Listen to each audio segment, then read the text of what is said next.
लोकसभा चुनाव में कांग्रेस ने महाराष्ट्र में अपेक्षाकृत बेहतर प्रदर्शन किया और बढ़त पाई, लेकिन कुछ महीने बाद ही हुए विधानसभा चुनाव में मिली ऐतिहासिक हार से पार्टी ने सारी बढ़त गंवा दी और वह फिर से उसी संघर्ष जोन में पहुंच गई है जहां वह पिछले 10 वर्षों से फंसी हुई है। ऐसा जोन जहां कांग्रेस न सिर्फ अपने सहयोगी और क्षेत्रीय दलों के निशाने पर रहती है, बल्कि पार्टी के अंदर गुटबाजी से भी जूझती रहती है। साथ ही अब पार्टी ऐसे मोड़ पर पहुंच गई है जहां अगर भविष्य के मद्देनजर उसने ठोस और सख्त फैसले नहीं लिए तो देश की राजनीति में नया समीकरण भी देखने को मिल सकता है। महाराष्ट्र में हार के बाद कांग्रेस के अंदर बेचैनी है। पार्टी के एक नेता ने कहा कि लंबे समय से लंबित मसलों पर फैसला नहीं लेने का बड़ा खामियाजा पार्टी को भुगतना पड़ रहा है। वह मानते हैं कि इससे कार्यकर्ताओं में हताशा बढ़ रही है। उनकी बात वाजिब लगती है। मिसाल देखें, पार्टी 11 साल पहले जिन राज्यों में जिन समस्याओं से जूझ रही थी, आज 11 साल बाद भी उन्हीं समस्याओं से 2-4 हो रही है। हरियाणा, राजस्थान से लेकर कई दूसरी जगह उसे गुटबाजी के चलते नुकसान उठाना पड़ा। इसके बाद भी नेतृत्व इस मसले पर कोई ठोस फैसला नहीं ले पाया। बिहार, ओडिशा, पश्चिम बंगाल जैसे राज्यों में कांग्रेस हाशिए पर पहुंच चुकी है, लेकिन अपनी स्थिति बेहतर करने के लिए उसने कोई गंभीर कोशिश नहीं की।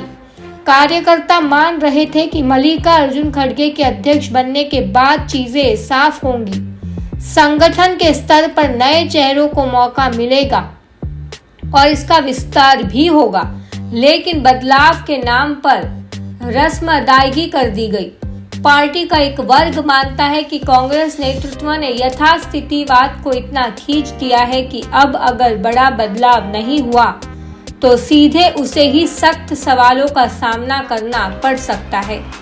बीजेपी के साथ सीधे मुकाबले में ज्यादातर मौकों पर कांग्रेस टिक नहीं पाई। उसकी यह सियासी कमजोरी दूर ही नहीं हो रही। कर्नाटक और हिमाचल विधानसभा चुनाव में जीत और लोकसभा में बेहतर प्रदर्शन के जरिए कांग्रेस ने इस धारणा को दूर करने का प्रयास किया था।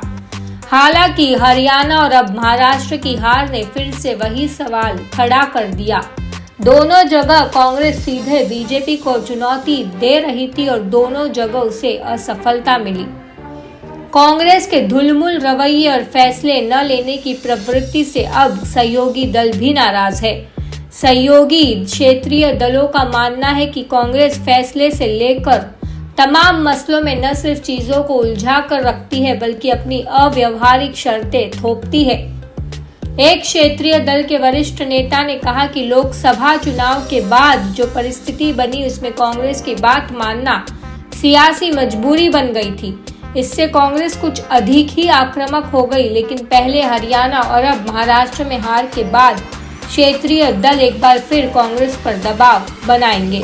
क्षेत्रीय दलों का मानना है कि अब कांग्रेस को सिर्फ राष्ट्रीय पार्टी या बड़े भाई का हवाला देकर हिस्सेदारी नहीं मांगनी चाहिए। उसे पहले अपनी वैल्यू स्थापित करनी चाहिए। अगर वह अपनी वैल्यू स्थापित करने की ईमानदार कोशिश करती है तो शायद हालात सुधरे।